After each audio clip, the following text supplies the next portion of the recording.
नमस्कार, आप देख रहे हैं ग्रेट जम वर्चुअल और मैं पंकज खजूरिया आप सभी का करंट अफेयर्स प्रोग्राम में हार्दिक स्वागत व अभिनंदन करता हूं। आज के करंट अफेयर्स में हम जो मुद्दा लेके आए हैं वह है महाराजा हरि सिंह जी की जन्म दिवस पे जो छुट्टी अनाउंस की गई है जम्मू कश्मीर गवर्नमेंट द्वारा, उसके ऊपर।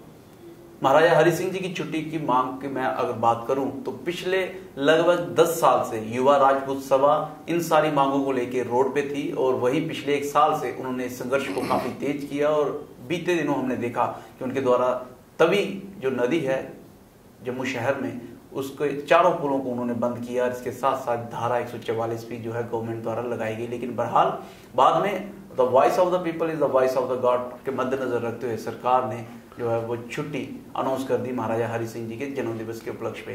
23 सितंबर जो आने वाला है इस दिन जो छुट्टी रहेगी और इन सारी चीजों में बातचीत करने के लिए आज मेरे साथ डॉक्टर रविंद्र कौल जी हैं। यो लिम्का बुक में इंडिया की तरफ से रिकॉर्ड जो है वो रजिस्टर करवा चुके हैं। इसके साथ साथ क्रॉस द वर्ल्ड में बात करूं लगभग 60 के करीब कंट्रीज हैं यहाँ पे जो है वो घूम चुके हैं और इसके साथ साथ यूएनओ में भारत को भी जो है रिप्रेजेंट कर चुके हैं। इन सारी चीजों पे बातचीत करेंगे रविंद्र कौल जी से। कौल साहब, आपने कीमती समय दिया, आपका बहुत बहुत स्वागत। आपका बहुत शुक्रिया कि आपने इस महत्वपूर्ण विषय पर बात करने के लिए मुझे यहाँ पे बुलाया।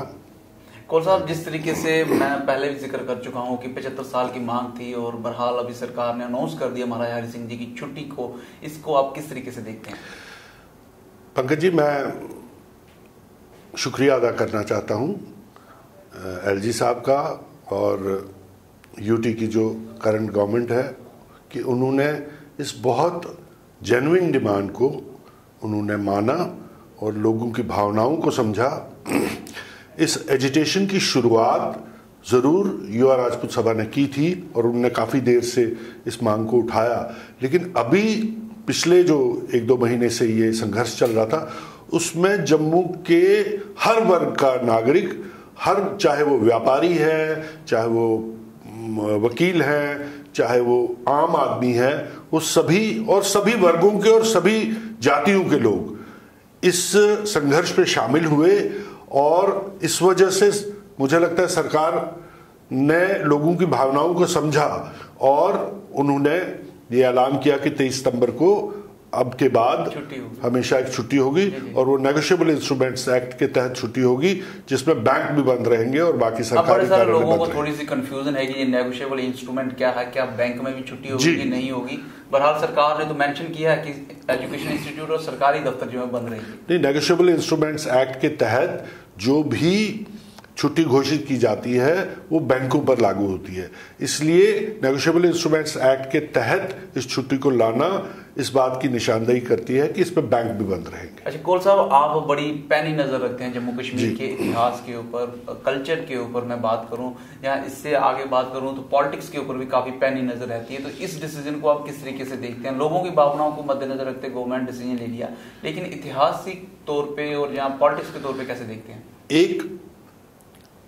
एक नाइंसाफी जो पिछले 75 वर्षों से एक ऐसे राजा के खिलाफ हुई थी, एक साजिश जो एक ऐसे राजा के खिलाफ हुई जो अपने समय का सबसे प्रोग्रेसिव राजा थे। उस वक्त अगर आप देखें जो रजवाड़े थे 540 के करीब राजे रजवाड़े थे, छोटे बड़े सब मिला के, उनमें से कुछ जो थे ऐसे जो सचमुच अपनी जनता के लिए जिन्होंने समर्पित थे, जिन्होंने काम किया, जिन्होंने जनता की भलाई के लिए काम किया, राज्य किया, और उनका राज्य जो था वो आइडियल राज्य था। मैं आपको अलग अलग मिसालें ऐसी दूंगा जी। मगर उनकी उन सारी कोशिशों को, उनकी सारी सेक्रीफाइसेस को, उनकी सारी अच्छाई को इस वजह से नकार दिया गया, इस वजह से बस्ते के नीचे दबा के रखा गया क्योंकि उनकी कुछ लोगों से उस वक्त नहीं बनती थी। जो पहले प्रधानमंत्री थे हमारे जवाहरलाल नेहरू जी, उनके बारे में बहुत अच्छे विचार नहीं थे। एक बार वो स्टेट में इलीगली एंटर कर रहे थे तो उनको अरेस्ट करवा दिया गया था वहां पे महाराजा के आदेश पे, तो वो हमेशा उनने वो जहन में वो रखा, उनके दिमाग में रहा कि उनने मुझे अरेस्ट करवाया था। दूसरा, जो शेख अब्दुल्ला थे, उनका सारी सियासत जो थी उनकी वो महाराजा की अगेंस्ट थी। उनकी जितनी भी राजनीति थी, जब आप राजनीति करते हो तो आपको अपना एक दुश्मन तैयार करना पड़ता है, अपोनेंट तैयार करते हो। तो उन्होंने वो महाराजा को अपना अपोनेंट तैयार कर दिया, उनकी सारी अच्छाइयों पे पानी फेर दिया और उनके सिर्फ उन्होंने कहा जी ये राजा था, यहाँ पे बेगार की प्रथा थी, हमें बड़ा जुल्म होता था, कश्मीरी पे जुल्म होता था। ये सब झूठी बातें, इतना झूठ फैलाया गया, इतना भ्रम फैलाया गया महाराजा हरि सिंह को लेकर कि इतिहास कभी ऐसे लोगों को माफ नहीं करेगा जिन्होंने महाराजा हरि सिंह जैसे प्रोग्रेसिव राजा, अपने समय के प्रोग्रेसिव राजा को इतना बुरी तरह से ट्रीट किया। आप अगर राजाओं की हिस्ट्री देखें, एक दीवान जर्मनी दास की किताब है महाराजा, आप वो पढ़ें, आप उसमें देखेंगे कि जो उस वक्त 47 से पहले जो राजे रजवाड़े थे वो कितने अय्याश थे, कितनी गंदी आदतें थी उनमें, कितने वो कुकर्म करते थे, वो सब उस किताब में दर्ज है। मगर उनके बरक्स कुछ ऐसे राजा थे जो सचमुच अपनी प्रजा का ध्यान रखते थे, प्रजा के लिए काम करते थे, प्रजा के बारे में सोचते थे। ऐसे कुछ राजा जैसे महाराजा बड़ौदा है जी, आप उनका नाम ले सकते हैं, आप महाराजा हरि सिंह जी का नाम ले सकते हैं। इस तरह से और भी कुछ ऐसे राजा थे, ग्वालियर के राजा थे या जयपुर के राजा थे, वो मतलब सचमुच अपनी प्रजा का ध्यान रखते। साहब आपने बड़ी चीज इसमें दो चीजें मेंशन की हैं कि वो प्रोग्रेसिव थे जी, जनता के हित में कार्य किए, लेकिन किन्हीं लोगों के साथ उनकी नहीं बनती, जिसको आपने डिस्क्राइब भी किया जी। तो प्रोग्रेसिव किस सेंस में थे और जनता के हित में किस तरीके से कार्य? मैं बताता हूँ, देखो जिस समय की हम बात कर रहे हैं आपको उस समय में जाना पड़ेगा, है ना। अब आज के स्टैंडर्ड से उस समय को नहीं देख सकते, आपको उस समय के स्टैंडर्ड, तभी मैंने कहा कि उस समय के राजाओं की हिस्ट्री अगर पढ़नी है तो दीवान जर्मनी दास की किताब पढ़े। ऐसे समय में वो राजा थे। और सबसे पहली बात, मैं आपको दो तीन बातें जो जिन पे लोगों ने कभी बात ही नहीं की, कभी ध्यान ही दिया। सबसे पहली बात ये कि उन्होंने अपने समय में, अगर एशिया की कॉन्स्टिट्यूशनल हिस्ट्री को आप देखें तो पहला कॉन्स्टिट्यूशन जो है वो एशिया में, आप हिस्ट्री को अच्छी तरह से आप खंगालिए, एशिया का जो पहला कॉन्स्टिट्यूशन है, रिटन कॉन्स्टिट्यूशन, वो महाराजा हरि सिंह के टाइम पे आया। एक राजा को कॉन्स्टिट्यूशन की क्या जरूरत है? तो राजा है, उसको गोली मार दो, उसको फांसी दे दो, उसको कॉन्स्टिट्यूशन का तो कोई उससे जरूरत नहीं है। लेकिन उन्होंने पहला कॉन्स्टिट्यूशन बनाया, पूरे एशिया का पहला कॉन्स्टिट्यूशन। आप इसको आप इंटरनेट पे ढूंढ के देखिएगा, 30s में, 1930 के दशक में उन्होंने वो पहला कॉन्स्टिट्यूशन बनाया जो एशिया का पहला कॉन्स्टिट्यूशन था इस तरह का। दूसरा, उन्होंने एक प्रजा सभा का गठन किया। प्रजा सभा का गठन जिसमें सरकारी वो रिप्रेजेंटेटिव्स भी थे और लोग थे, और प्रजा के रिप्रेजेंटेटिव, लोगों के रिप्रेजेंटेटिव थे। 31 लोगों के चुने हुए नुमाइंदे थे, उनमें से 21 मुस्लिम थे क्योंकि पॉपुलेशन मुसलमानों की ज्यादा थी, 10 हिंदू थे, 2 सिख थे, ठीक है। 33 मेंबर्स जो थे वो प्रजा सभा में इलेक्ट हुए। अब ये कश्मीर का कहना है हमें तो बड़ा जुल्म होता। आपके 21 रिप्रेजेंटेटिव थे, सारे जितने स्टेट के डिसीजंस थे उस प्रजा सभा में लिए जाते थे रिप्रेजेंटेटिव्स के थ्रू। राजा अपने मर्जी से नहीं ले सकते। नहीं, प्रजा सभा कॉन्स्टिट्यूशन के तहत वो कुछ डिसीजंस लेते थे। वो उनमें 21 रिप्रेजेंटेटिव मुस्लिम थे, 10 हिंदू थे और 2 सिख थे। जो पॉपुलेशन का उस वक्त रेशो था उस हिसाब से उन्होंने उनको डिसीजन। ये बात किसी ने आज तक बताई है आपको? किसी ने लोगों को पता है ये? क्या कोई इंसान जम्मू कश्मीर का ये जानता है कि इस तरह का कुछ काम हुआ था यहाँ पे, जो अपनी तरह अपने समय में पायनियरिंग था? किसी रजवाड़े में इस तरह का कोई प्रावधान नहीं था। ये पहला ऐसा जम्मू कश्मीर राज्य था जिसमें इस तरह का प्रावधान था। अब मैं दूसरी बातें करता हूं, ठीक है। आज भी अगर आप साउथ के अगर मंदिरों में जाएं, मैं केरल गया हूं और वहां पे मुझे वो ऊपर से शर्ट उतारनी पड़ी और नीचे वो धोती पहननी पड़ी और जनेऊ लगाना पड़ा। मतलब मुझे जनेऊ, ऊपर से शर्ट उतारने का मतलब है कि आपका जनेऊ दिखे। अगर आपने जनेऊ पहना है तभी आपको मंदिर में एंटर करने देंगे, अदरवाइज नहीं करने देंगे। उस जमाने में, अब देखो उस जमाने में क्या हालात रही, आज की बात मैं कर रहा हूं, उस जमाने में क्या हालात रहेंगे। उस जमाने में वो प्रत्येक वर्ग के जिसको हम समाज में निम्न वर्ग कहते थे, जिनको मंदिरों में जाने की तब इजाजत नहीं थी, उनको नहीं जाने दिया जाता था। उनके रिप्रेजेंटेटिव्स को साथ लेकर वो रघुनाथ जी के मंदिर में गए। उन्होंने कहा भगवान किसी एक व्यक्ति की बपौती थोड़ी है या एक जाति की बपौती थोड़ी है, ये तो हर एक का है, भगवान तो हर एक के लिए है। जैसे मेरा भगवान है वैसे इनका भी भगवान है। उनको लेकर वो खुद अपने साथ उनको हाथ से हाथ मिला के उनको रघुनाथ जी के मंदिर में ले गए। उसने कहा ये सारे मंदिर आज के बाद जितने भी हमारे मंदिर हैं उनको सभी जातियों के लिए खोल दिया जाए, प्रत्येक वर्ग के लिए खोल दिया जाए। ये कितनी बड़ी बात थी अपने समय में। कास्टिज्म की आज की डेट में बात करते हैं, उन्होंने तभी खत्म कर दिया। उन्होंने तब खत्म कर दिया। अब और बातें बताता हूं। देखिए ये बातें किसी को बताई नहीं गई है, सीधे लोगों से संबंधित जी। मैं आपको और बात, चाइल्ड मैरिज जी उन्होंने बैन की अपने समय में। उस समय में चाइल्ड मैरिज के लिए बहुत सारी और भी भारत में राम मनोहर रॉय जो थे बंगाल में, उन्होंने भी इसके लिए संघर्ष किया था, या बाकी जो लोग थे वो चाइल्ड मैरिज के, मगर उन्होंने बैन कर दिया चाइल्ड मैरिज। यहाँ पे कोई चाइल्ड मैरिज नहीं होगी। कितने अपने समय में ये कितनी बड़ी बात थी। आज भी चाइल्ड मैरिज होती है राजस्थान में, अभी भी हरियाणा में, राजस्थान में अभी भी आपके सामने ऐसी इंस्टांसेस आते हैं कि वहां पे बच्चों की शादी हो जाती। उन्होंने कितने साल पहले वो बैन कर दिया था। ये कितनी प्रोग्रेसिव बात है, आप सोचे। अच्छा, हमने सुना है जबर एजुकेशन भी कुछ। हाँ, देखो ना, प्राइमरी एजुकेशन को उन्होंने कंपलसरी कर दिया। अब क्या हुआ कश्मीर में खास तौर पे, वहां पे औरतें अपने बच्चों को, जो छोटे बच्चे होते थे उनको छुपा लेती थी। सरकारी मुलाजिम आते थे, उनको जबरदस्ती छीन लेते थे और उनको स्कूल में ले जाते थे पढ़ाने के लिए। तो वो औरतें कहती नहीं हमारे बच्चे को मत ले जाओ, हमारे बच्चे को नहीं पढ़ना है। उन्होंने मगर किस जमाने में एजुकेशन की महत्व को समझा। उन्होंने सोचा कि हमारे राज्य के सभी बच्चे अगर पढ़ लिख जाएंगे तो उनका भविष्य अच्छा बन जाएगा। तो उन्होंने प्राइमरी एजुकेशन को कंपलसरी बनाया। उन्होंने कितने कॉलेजेस की स्थापना की यहाँ पे, कितने एजुकेशनल इंस्टीट्यूशंस की स्थापना की यहाँ पे, और यहाँ पे एजुकेशन को आम लोगों तक पहुंचाया। और जब ये लोग पढ़ लिख गए बहुत सारे लोग, तो फिर वो उन्हीं का विरोध करने लगे। पढ़ लिख के अब समझदार हो गए।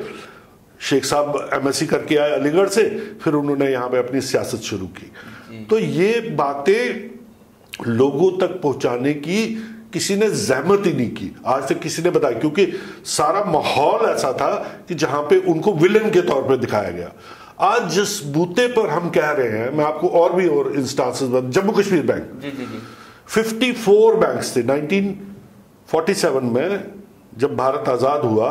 उस समय 54 ऐसे बैंक थे 54 जो राजे रजवाड़ू ने बैंक के बारे में नो डाउट आप अच्छे तरीके से बता सकते हैं, क्योंकि बैंक में आपने सेवा दे रखी है। हाँ, 54 बैंक्स ऐसे थे जो राजे रजवाड़ू ने, जैसे बाद में उनका विलय कर दिया गया, स्टेट बैंक ऑफ पटियाला बना, स्टेट बैंक ऑफ बीकानेर बना, इस तरह से बाकी जो बैंक ऑफ बड़ौदा बना, या इस तरह के बहुत सारे बैंक थे। 54 बैंक थे टोटल। जम्मू कश्मीर बैंक भी उनमें एक था, जिसकी स्थापना महाराजा हरि सिंह जी ने की। ठीक है, महाराजा हरि सिंह ने कहा सभी बैंकिंग के थ्रू अब सारा कारोबार होना चाहिए, इकोनॉमिक एम्पावरमेंट जी। और हाँ, तो उन्होंने बैंक की स्थापना की। जो अभी कुछ, मुझे आज की डेट का पता नहीं, अभी कुछ साल पहले तक मैं जम्मू कश्मीर बैंक के जिस भी बैंक के हेडक्वार्टर में आप जाओ, जैसे बैंक ऑफ बड़ौदा में आज भी आप जाओ, हालांकि वो उसका नेशनलाइजेशन हो चुका है, अब उस रजवाड़े के साथ उसका कोई ताल्लुक नहीं है, मगर फिर भी उन्होंने अपने जो जिन्होंने स्थापना की है बैंक की, उसका पोर्ट्रेट उन्होंने लगाया है अपने हेड ऑफिस में भी और अपने ब्रांचेस में भी, ताकि और जिस दिन उनका जन्म दिवस होता है उस दिन स्पेशल एक वो फंक्शन ऑर्गेनाइज करते हैं उसकी याद में। Bank of Baroda, bank of Baroda वाले, ठीक है। अभी मैं पीछे हाल में एक बैंक ऑफ बड़ौदा के कर्मी से बात कर रहा था, उस दिन वो कहता है कि हमारे को स्पेशल इंस्ट्रक्शंस आती थी कि इस दिन में आपको ये करना है। जम्मू कश्मीर बैंक के कॉर्पोरेट हेडक्वार्टर में महाराजा हरि सिंह जी का कोई पोर्ट्रेट नहीं था। आज भी पता नहीं है कि नहीं, मुझे मालूम नहीं, मगर कुछ साल पहले तक तो नहीं था। जिस व्यक्ति ने एक बैंक की स्थापना की, उसको आप इतना भी आदर नहीं दे सकते कि आप उसका पोर्ट्रेट अपने हेडक्वार्टर में लगाएं। मेरा मानना है, अगर आप मेरी बात लोगों तक पहुंचे या सरकार तक पहुंचे, तो जम्मू कश्मीर की हर ब्रांच में महाराजा हरि सिंह जी का पोर्ट्रेट एटलीस्ट वहां पे जो उनके कंज्यूमर और कस्टमर जाते हैं उनको पता चले कि बैंक किसने एस्टैब्लिश किया और कौन सी डेट में एस्टैब्लिश किया। जिस तरीके से आप बता रहे हैं कि उन दिनों के बनस्पत तो काफी ज्यादा प्रोग्रेसिव पॉइंटरिंग उन्होंने जो है वो कार्य किए हैं। तो शायद यही एक वजह हम मान सकते हैं कि जो गवर्नमेंट ने छुट्टी अनाउंस की है, जिस तरीके से आप हमें 1 2 3 करके चीजें बता रहे हैं, जो टोटली हम देखते हैं मंदिर का मसला हो जिसमें उन्होंने कास्टिज्म खत्म किया, जहां बैंक का मसला हो जहां पे उन्होंने लोगों को एम्पावरमेंट करने की कोशिश की, जहाँ पे आपने जबर एजुकेशन का जिक्र किया जहाँ पे उनको जो है वो खुद जो है एजुकेशन ले सके। आज की डेट में हम राइट टू एजुकेशन की बात करते हैं, लेकिन उन्होंने तो किस जमाने में लिया है। तो शायद ही आपको लगता है यही वजह रही कि छुट्टी अनाउंस करनी पड़ी?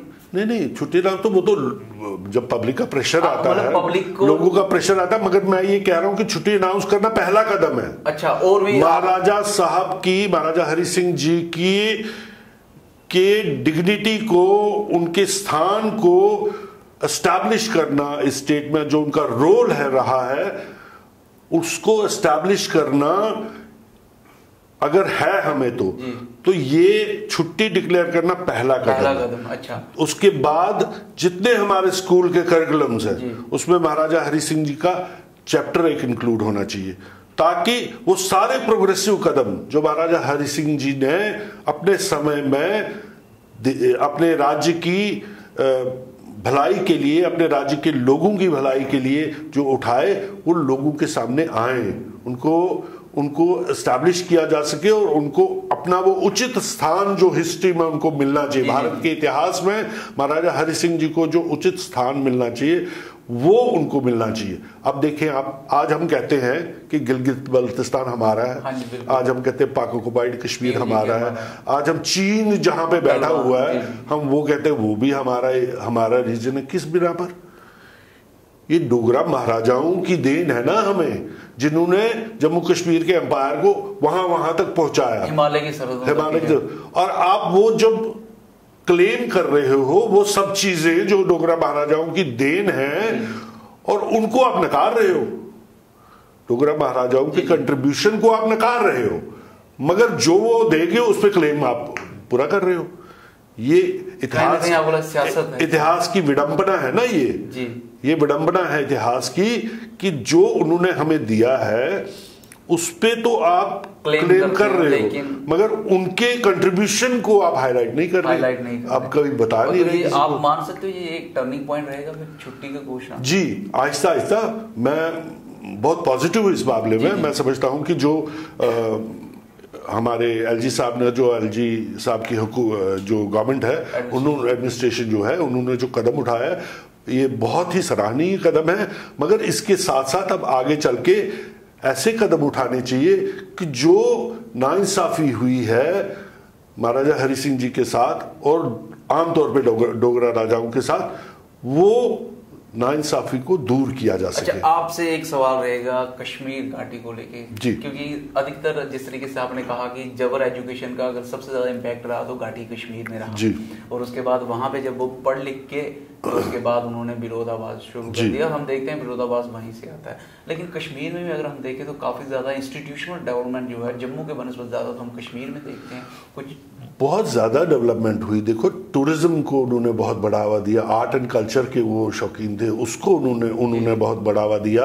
वो वहाँ पे जो जम्मू कश्मीर, जो आज हम वहाँ पे होटल है, बहुत बड़ा होटल है, वो उनका पैलेस ही है जिसको होटल में बाद में नहीं परिमल नहीं, जो ये ललित आज की डेट में होटल ललित, वो उनका पैलेस था, तो वहां पे उसको आज होटल में कन्वर्ट किया गया है। इसी तरह से बहुत सारे उन्होंने ऐसे काम किए। अच्छा, उन्होंने मस्जिदों में रिफॉर्म्स किए, वहां पे वजू की जगह बनाई उनने।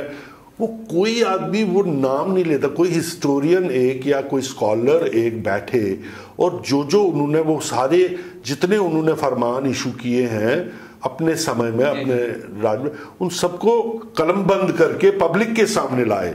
जो झूठ फैलाया गया उनके बारे में, जो उनके बारे में भ्रांतियां फैलाई गई, भ्रम फैलाया गया, उनको दूर किया जा सके। आप जिस तरीके से कह रहे हैं कि वो जो फरमान अगर कॉलम बंद करके अगर एक साथ डॉक्यूमेंटेड किए जाएं जी, तो ये सारी चीजें एक तरफ हो जाएंगी और वो कहीं एक दूसरी तरफ। दैट ये एक झूठ जो सबसे बड़ा फैलाया गया वो एक, वो एंटी मुस्लिम थे, हिंदू राजा थे जी, वो तो मुसलमानों के अगेंस्ट थे। आप देखें उनके, आप उनको पढ़ें, कितना झूठ हमारे पिछले 70 साल में, कितना झूठ हमारे उस महान राजा के बारे में फैलाया गया कि वो एंटी मुस्लिम थे। मैं आपको एक एग्जांपल दे चुका हूं, उन्होंने जब प्रजा सभा बनाई तो 21 रिप्रेजेंटेटिव मुस्लिम के रखे, रेशो के हिसाब से, हाँ, 10 हिंदू और 2 सिख। उन्होंने वहां पे अगर करते तो कौन रोक सकता था उनको? वो 20 रख देते हिंदुओं के, 5 रखते मुसलमानों के, कौन रोक सकता था उनको? Could anybody have stopped him? मगर उन्होंने जो सच था, जो उस समय जो डेमोग्राफिक प्रोफाइल था, उसको स्वीकार किया, उसके हिसाब से रिप्रेजेंटेशन दिया उन्होंने।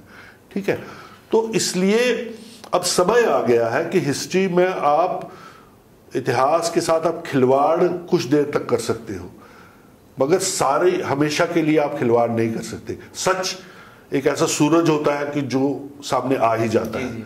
इसलिए अब वो समय आ गया है कि महाराजा हरि सिंह जी के साथ जो नाइंसाफी की गई है उसको दूर किया जाए, उसको खत्म किया जाए और उनको हमारे इतिहास में वो स्थान दिया जाए जिसके वो हकदार हैं। महाराजा हरि सिंह जी के साथ जो नाइंसाफी की गई है वो अब दूर की जाए और ये वक्त आ चुका है कि उनको इतिहास में एक जो है अच्छा स्थान दिया जाए। अगर उनके द्वारा जो भी फरमान निकाले गए हैं, हम सारे फरमानों को अगर हम डॉक्यूमेंटेड करते हैं तो वो जो भ्रांतियां अभी तक फैलाई गई हैं वो एक तरफा रहेंगी और वो जो फरमान है वो किस तरीके से पीपल फ्रेंडली हैं वो एक तरफा रहेंगे। शायद यही एक वजह रहेगी अब की बार जो है, जब महाराजा हरि सिंह जी के जन्म दिवस के उपलक्ष्य में छुट्टी की मांग उठी तो वो प्रत्येक वर्ग ने छुट्टी की मांग को जो है उठाया और voice of the people, voice of the God बनी और सरकार ने जो है वो छुट्टी अनाउंस कर दी। ऐसा मैं नहीं कह रहा, ऐसे कह रहे हैं डॉक्टर रविंद्र कौल जी, जो एक पैनी नजर रखते हैं इतिहास के ऊपर, जम्मू कश्मीर की पॉलिटिक्स के ऊपर, कल्चर के ऊपर। और जिस तरीके से मैंने पहले भी आपको बताया कि जो अक्रॉस द वर्ल्ड जो है लगभग 60 कंट्रियों में घूम चुके हैं, यूएनओ में इंडिया को रिप्रेजेंट कर चुके हैं और किस तरीके से इन्होंने एक एक चीज को बताया कि 3-4 उन्होंने ऐसे रोल बताए कि जो महाराजा हरि सिंह जी के खिलाफ 1947 या उससे पहले जो चल रहे थे, लेकिन महाराजा हरि सिंह जी उन रोलों को, उन कैरेक्टर्स को उन्होंने बिल्कुल दरकिनार करके जो अपना कार्य था पीपल फ्रेंडली किया, चाहे वो शिक्षा को लेके हो, चाहे आर्ट एंड कल्चर को लेके हो, चाहे जम्मू संभाग में हो या कश्मीर संभाग में हो, वो उन्होंने जो किया। और सबसे बड़ी बात, कास्टिज्म को खत्म किया, इकोनॉमिक डेवलपमेंट के लिए, इकोनॉमिक एम्पावरमेंट के लिए जेके बैंक बनाया, इसके साथ जम्मू कश्मीर हाई कोर्ट भी बनाया था और बड़े सारे ऐसे डिसीजन लिए गए। और सबसे बेस्ट डिसीजन जो आज के इस इंटरव्यू में दिखा वो था जबर एजुकेशन। किस प्रकार से आज भी अगर हम बात करते हैं राइट टू एजुकेशन की, तो उन्होंने 1930 के समय में ही जो है right to education Jammu Kashmir में इंप्लीमेंट कर दिया। शायद यही एक वजह है कि वो आज भी लोगों के दिलों में बसते हैं। कौल साहब, लास्ट में जरूर जानना चाहूंगा, क्या मैसेज देना चाहेंगे आप? मैसेज मैं ये देना चाहूंगा कि जिस तरह उनके खिलाफ साजिश करके उनको जम्मू कश्मीर से बाहर निकाला गया, बॉम्बे में वो अंतिम समय में रहे। महारानी तारा देवी जी, यहाँ तारागढ़ एक जगह अलीलाल उसको पहले कहते थे, वहाँ पे मैं रहा हूँ, मेरा बचपन वहाँ पे गुजरा है। और महारानी तारा देवी जी के हाथ के वो मॉर्टन के डब्बे वो हमारे लिए मंगवाती थी। हम छोटे छोटे बच्चे थे, वहाँ आबादी कोई और नहीं थी, तो हम उनके पैलेस में जाके खेलने जाते थे, तो वो हमारे लिए बहुत प्यार करती थी हमसे और हमारे लिए वो मॉर्टन के डब्बे हमें, अच्छा, आपने उनके साथ समय भी बिताया? जी, और वो अभी तक हमारे घर में थे। वो टीन के डब्बे होते थे जिसमें मॉर्टन लिखा होता था ऊपर से, उसमें हम बाद में सुई धागा रखते थे, तो वो अभी भी डब्बे थे। जो उनके साथ नाइंसाफी की, आप उनके मन की हालत सोचें। लोग कहते हैं कि मेरी मृत्यु के बाद मेरी अस्थियों को गंगा में बहाया जाए। उन्होंने अंतिम विल ये की थी कि मेरी अस्थियों को तवी नदी में बहाया जाए। उनके मन में कितना दर्द होगा, उनके मन में बिछोड़े का कितना पीड़ा होगी उनकी, वो पीड़ा अब खत्म करने का समय आ गया है। उनके मन में कितना दर्द होगा, थोड़े इमोशनल मोमेंट चल रहे हैं और उस पीड़ा को खत्म करने का अब समय आ गया। 75 साल लग गए उस दर्द को, उस पीड़ा को समझते हुए। कौल साहब, आपने बेशकीमती जानकारी दी, राय दी, इसके लिए बहुत बहुत आभार और आपने बहुत बेशकीमती अपना समय निकाल के जो है इस बात पे बात रखी। बहुत बहुत आपका बहुत धन्यवाद। तो आप सुन रहे थे डॉक्टर रविंद्र कौल जी को, जिन्होंने साफ तौर पे कहा कि किस तरीके से महाराजा हरि सिंह जी के जन्म दिवस पे जो छुट्टी अनाउंस हुई है वो किस तरीके से टर्निंग पॉइंट हो सकता है और कहीं ना कहीं जो नाइंसाफी हुई है महाराजा हरि सिंह जी के साथ वो अब वक्त आ चुका है कि उस नाइंसाफ़ी को ठीक किया जाए, इतिहास में उनको जो है वो सही जगह सही सम्मान दिया जाए जो वो डिजर्व करते हैं। इन सारी चीज़ों में बातचीत कर रहे थे। आप इसके बारे में क्या राय रखते हैं हमें कमेंट सेक्शन में ज़रूर कमेंट कीजिएगा, क्योंकि आपकी राय भी हमारे लिए बेशकीमती है। कि आप इन सारी जो आप तक सूचना पहुंचाई गई है इसके बारे में आप ज्ञात थे कि नहीं थे, ज़रूर बताइएगा। इस वीडियो को लाइक और शेयर करना ना भूलिएगा, ताकि अधिक से अधिक लोग जो हैं इस बात को हम पहुँचा सकें। और देखते रहें ग्रेट जम्प वर्चुअल। जय हिंद।